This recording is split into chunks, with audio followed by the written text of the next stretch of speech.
ఓవైపు ప్రచారం మరోవైపు అధికార పార్టీపై విమర్శలతో కాంగ్రెస్ దూకుడుగా వ్యవహరిస్తోంది. ప్రచారానికి ఒక్కరోజే మిగిలి ఉండడంతో ఇతర రాష్ట్రాల కాంగ్రెస్ నాయకులు సైతం తెలంగాణకు వస్తున్నారు. ప్రజలు తెలంగాణ రావాలంటే కాంగ్రెస్ గెలవాలన్నారు రాజస్థాన్ డిప్యూటీ సీఎం సచిన్ పైలట్. తెలంగాణలో 8 నుంచి 9 సీట్లు సాధిస్తామన్నారు ఖుష్బూ. సంగారెడ్డి జిల్లా పటాన్చెరులో ర్యాలీ చేశారు కాంగ్రెస్ స్టార్ క్యాంపెయినర్ విజయశాంతి.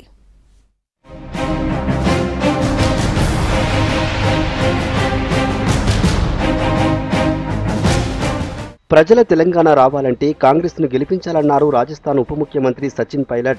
కొత్త రాష్ట్రం అభివృద్ధి చెందాలంటే కాంగ్రెస్ ను గెలిపించాలని కోరారు. రాష్ట్రంలో బీజేపీకి స్థానం లేకపోవడంతో టీఆర్ఎస్ తో కలిసి వస్తోందని ఆరోపించారు. టీఆర్ఎస్ కు ఓటేస్తే బీజేపీకి వేసినట్లే అన్నారు. 5 ఏళ్లు దేశంలో బీజేపీ, రాష్ట్రంలో టీఆర్ఎస్ అధికారంలో ఉండి ప్రజలకు చేసిందేమీ లేదన్న సచిన్ పైలట్ దేశానికి దశ దిశ నిర్దేశించేవి ఈ ఎన్నికలన్నారు. So in Telangana, I think the Congress party has chosen very carefully to put up candidates who have a long standing of credibility, who can bring about clean politics in Telangana. It was not about the BJP or the Congress or the TRS, it was about the people of Telangana. The long standing demand and the sacrifice and the sentiments of the people of Telangana is what the UPA, the Congress party, the Prime Minister of India and all of us conceded. Despite all of the obstacles that we had to face in the process, ultimately the will of the people prevailed. తెలంగాణలో 8 నుంచి 9 సీట్లు సాధిస్తామన్నారు AICC అధికార ప్రతినిధి ఖుష్బూ. యోగి ఆదిత్యనాథ్ హైదరాబాద్ను భాగ్యనగరంగా పేరు మారుస్తామంటున్నారని, మరి హైదరాబాద్ బిర్యానీని భాగ్యనగర బిర్యానీ అనాలా అని ప్రశ్నించారు. కాంగ్రెస్ అధికారంలో ఉన్న 3 రాష్ట్రాల్లో రుణమాఫీ చేశామన్నారు. కేంద్రంలో అధికారంలోకి రావడంతోనే దేశమంతా రుణమాఫీ చేస్తామని తెలిపారు. చేవెళ్ల ప్రజలు కొండా విశ్వేశ్వరరెడ్డిని గెలిపించాలని కోరారు Khushbu.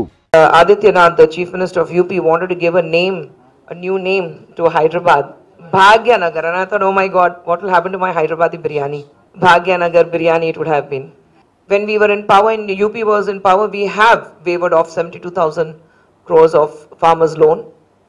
Chhattisgarh, Madhya Pradesh and Rajasthan, these 3 states, when we won, Rahul Gandhi garu chepparu that in 10 days, 10 రోజుల లోపల ani farmers' loan, we will waiver it off. Kani 10 రోజులు కాదు.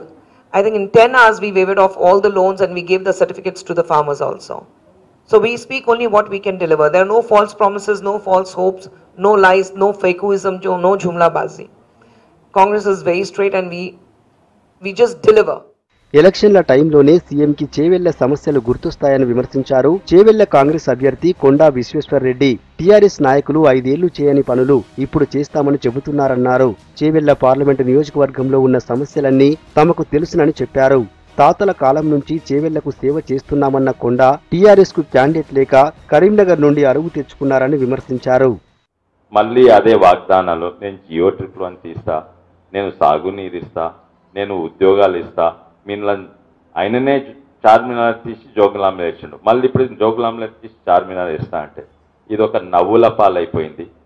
పక్క ప్రాంతం కరీంనగర్ ఆయన కరీంనగర్ ప్రాంత వాసుని ఇక్కడ పెట్టిండు. మళ్ళా ఆయన కూడా అది చేస్తే ఇది చేవెళ్ల ప్రాంతం కొందరేమో ఇది క్రూరమైన హాస్యం అనుకుంటున్నారు. సంగారెడ్డి జిల్లా పటాన్చెరు కాంగ్రెస్ ర్యాలీలో పాల్గొన్నారు కాంగ్రెస్ స్టార్ క్యాంపెయినర్ విజయశాంతి. కాంగ్రెస్ మెదక్ అభ్యర్థి గాలి అనిల్ కుమార్ కి మద్దతుగా రోడ్ షో జరిపారు.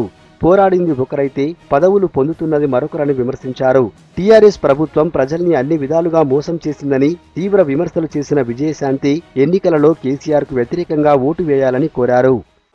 ఒక దొరల పరిపాలనలో అన్యాయం జరుగుతుంటే మాట్లాడే దమ్ము ధైర్యం నా తెలంగాణ ప్రజలు లేదా నేను అడుగుతున్నాను. ఇవాళ దొరల పరిపాలనకి మళ్ళీ మీరు ఇస్తున్నానంటే బానిస బతుకులు బతకాలని మనం అనుకుంటున్నామా? అది బాగుంటుందా? తలెత్తుకొని తిరిగి ఏదైతే కాంగ్రెస్ మనకి ఏది చేస్తారనుకుంటాం అభిలబ్ధి పొందడం బాగుంటుందా? ఆలోచించుకోండి.